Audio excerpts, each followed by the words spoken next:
Hi, I'm Becky McDaniel of Becky's Quilts, and today I'm going to demo my folded star coaster.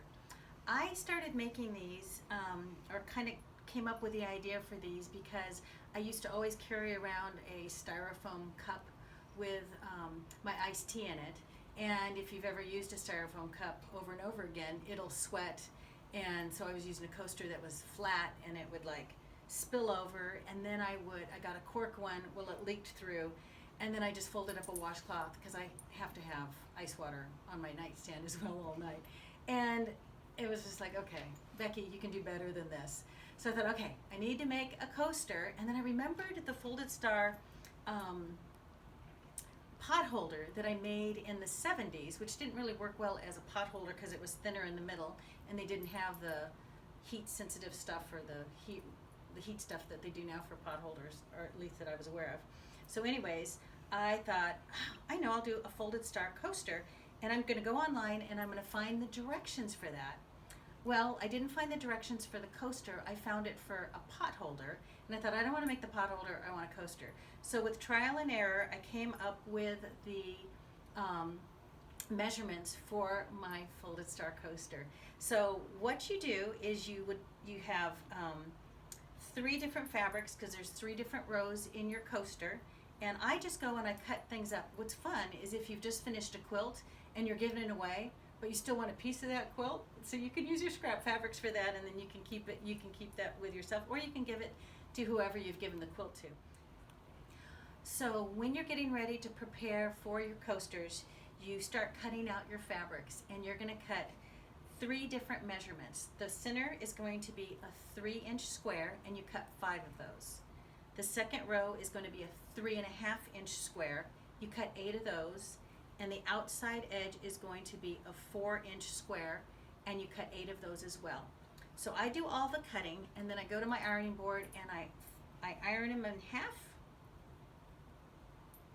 and then in half again. And get that all ready so you're ready for when we sit down at the machine, you're able to just belt this out quickly. You're also going to be cutting out a 6-inch stabilizer fabric and a 6-inch back for your coaster, as well as 1.5-inch width on the bias for your binding of your coaster. So after you've got everything ironed out, I then mark on my stabilizer.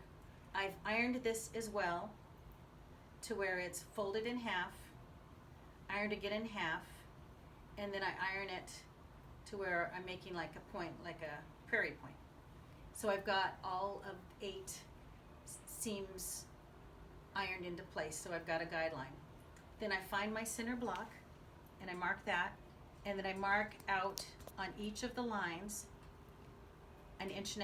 So it's a 3-inch from end to end, with the center being in the center. So it's 1.5 inches out, then 2 1/8 inch, and then 2 3/4 inches. I do that all the way around my coaster. And then when we go to sit down and sew, I'll show you how we do that. And you're probably wondering, why 5 of the center? I'll show you that in just a second. So I know I mentioned earlier I used to carry around a styrofoam cup. Just to clear anybody's mind, I'm now more conscientious for the environment, and I have my reusable cup that I use. It doesn't need a coaster, but the coasters just make me happy. So there you go. So to get started, I take one of my 3-inch blocks that have been ironed in half, and this is going to be my center, and then I take each of the other folded pieces. I don't need to pin. I just come to the center and I make like a prairie point, pinch it,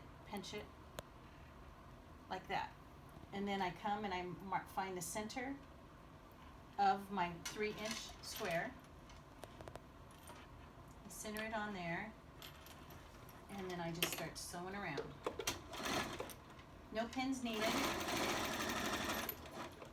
Lift it up, come with the next piece, fold it again like a prairie point. Oh, and I'm going to point out here too. So you might be thinking, oh, I might not have enough if you're down to scraps and you're doing this. You can use some of the selvage. This could even be jagged. It doesn't really matter, just as long as you're able to make that point, because I've had some slim pickings on some scraps, but it was like the perfect center. or row, and I just went with it, and it's been fine. Come back, butt that up against the other folded edge, come around the corner, hold it in place, lift up my thing, my foot, and do it again. And for the center, there's only 4 of these prairie points, and as you might have guessed by now, the reason I have the 5th block is because if it does peek through, it's okay because you've got matching fabric on the inside. So I'll do the last one here.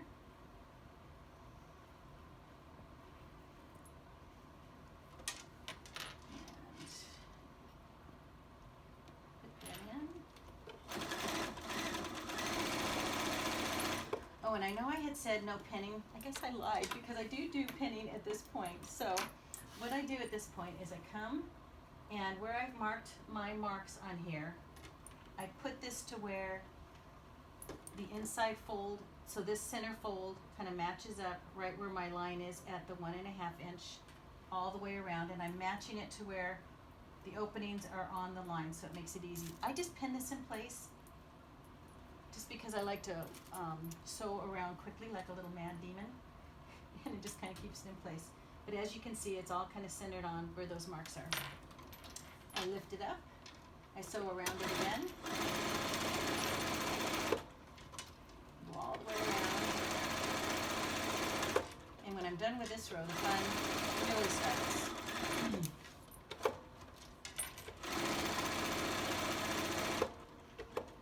Okay, so then the next step is our center fabric, which was the 3.5 inches.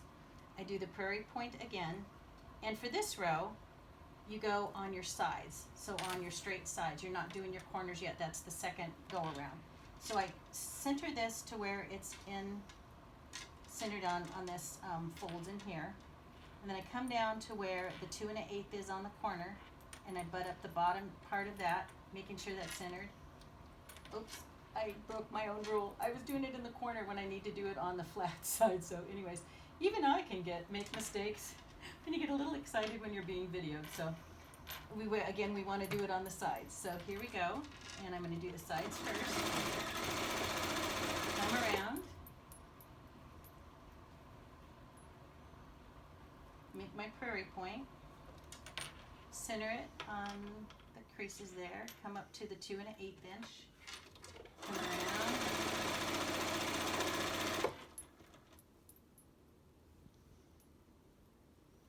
come around, center it,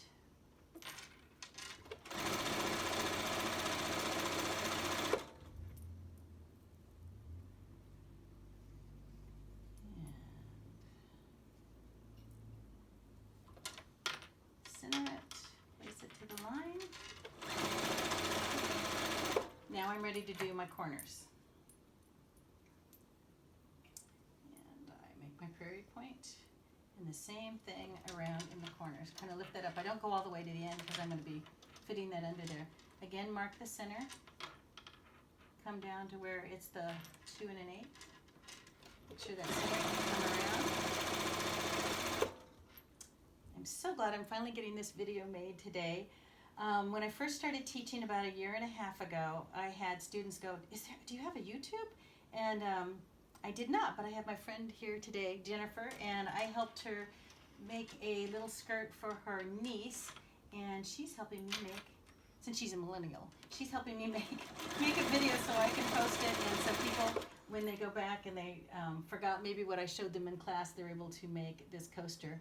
I also have been giving this pattern away, so when I teach my classes, I will also demo this coaster. So. Or when people buy patterns off my website, which is beckymcdaniel.com, as a thank you, I send them the coaster pattern as well. Last on this. Second go round on the second row. Place it.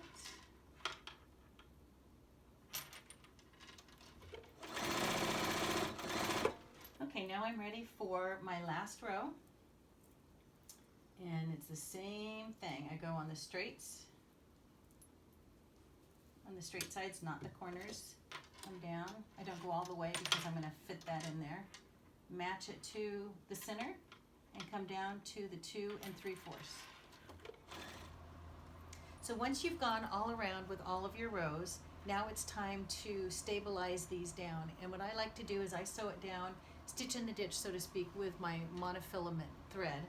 I've made 2 because I like to chain do it. So you just start on the edge here, come through, and you just kind of pull it open. So you're going all the way down the center, and you kind of manipulate when she gets to the center, so you're going through the center.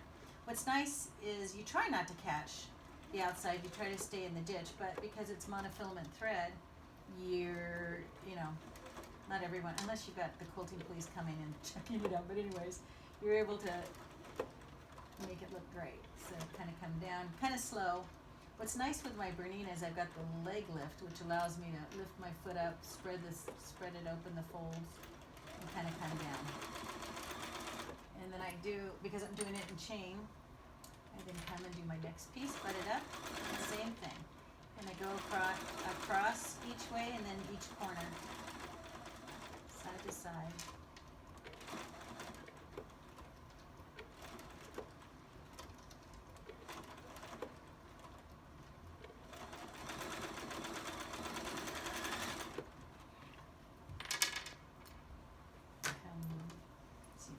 See it already flattened out, which is nice.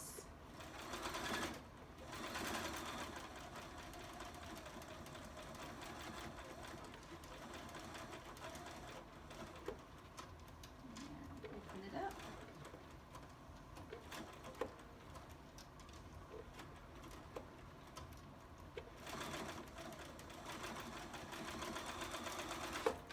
And then just continue until you've sewn all of them flat. So you go across this way, corner to corner. So once you have stitched down all of your pieces and it's nice and flat, now it's time to mark your circle. I was fortunate enough to have this cute little grid. It's the 4.5-inch Creative Grids that I bought many years ago.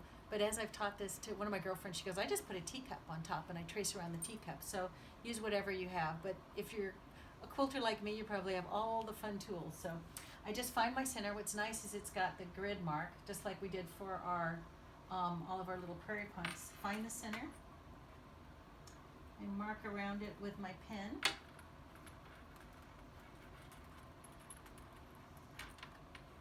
And that's my guideline for when I put my binding on. All the way around.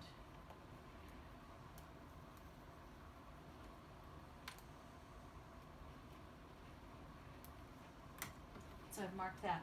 Now we sandwich that with our backing. I've made a few of them where I forgot that part and I put the binding on. It's like, oh, fun times.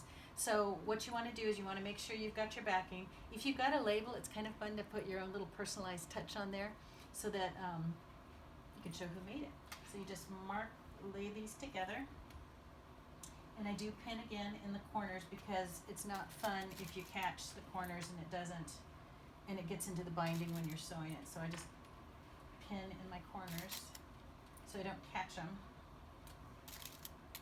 And then I take my 1.5-inch bias binding that's already got the 45-degree angle cut on there. I start, before I do that, I change my thread back to the, I guess I could do it in the monofilament, but let's talk about the monofilament while I change my thread. So I prefer the YLI Harriet Hargrove's monofilament. It's real thin, it's like hair thin, and it's not too shiny. So I like this for when I'm doing my machine applique or when I'm stitching in the ditch to sew these down. I also put it in my bobbin, which some people are surprised about that, but we had, I've been doing it, and what's nice is you don't have to change your tension on your machine because it's the same tension as your top thread. So now that you've got it sandwiched together, your label on the back if you've got one, and you're marked with your 4.5-inch circle, you take your 1.5-inch bias binding, and I've cut the end at the 45-degree angle. So I leave a tail, a couple inches, and I just put the edge of my binding on my pin mark. I come in with my 1/4-inch foot, and I just sew around. I'll show you how I I know there's lots of ways of finishing off your 45-degree angle binding. I always would get confused, so I'll show you the way that I do it, which makes it easy for me. And I hope it's easy for you as well. So I kind of come around, come around a little bit further. Okay, you want to leave some space because you're going to then close it up. So then what I do is I then pin this along my pin mark. Pin this along the pin mark as well, because I'm going to join the tails. But the way that I do it is I then take the longer part of the tail, kind of come inside, bring the part that I started with, kind of match it on the pin line, mark it across here. So then I know the direction that my seam is going to go. And because I need a seam allowance, I come in 1/4 inch from the end of this tail. I put my pin here, and I mark it in the angle of the previous 45-degree angle. Because sometimes when I would like do the edges over like that, I would have I'd be going in the wrong direction. So this way, it's like a fail-safe way. I've got my 1/4 inch. Then I bring this tail up to where the pin line is, and I match my angle. I pin it, cut it,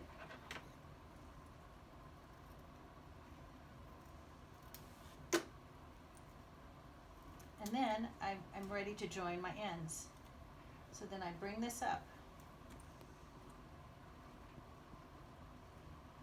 I might pin it twice because it's kind of tight in there, so put a couple pins in, and of course you want your little tails to hang over. And then I sew my 1/4 inch. Fold this back, and sew a 1/4 inch down, join my binding. Now I come back with and I pin it in place. I just press this with my fingers, press the seam open, and then I pin around on the ink line.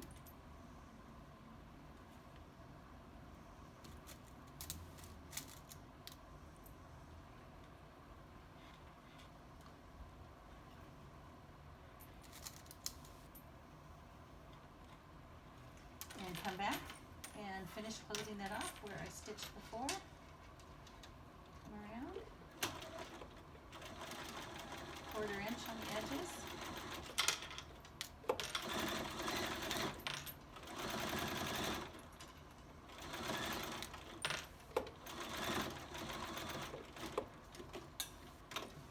And take my pins out. Now I take my bigger scissors and I cut on that line that I made. Cut around in the circle.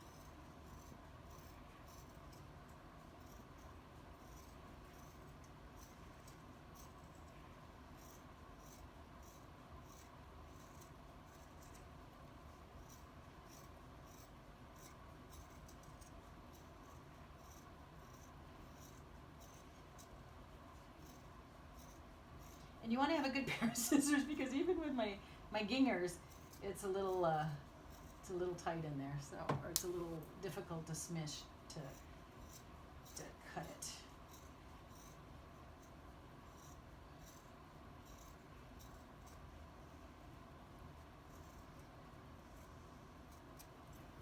And then because your binding is on the bias, you just fold it over, and it curls on itself, and then I just, of course, fold this under, pin, and then stitch around with a whip stitch to close it off.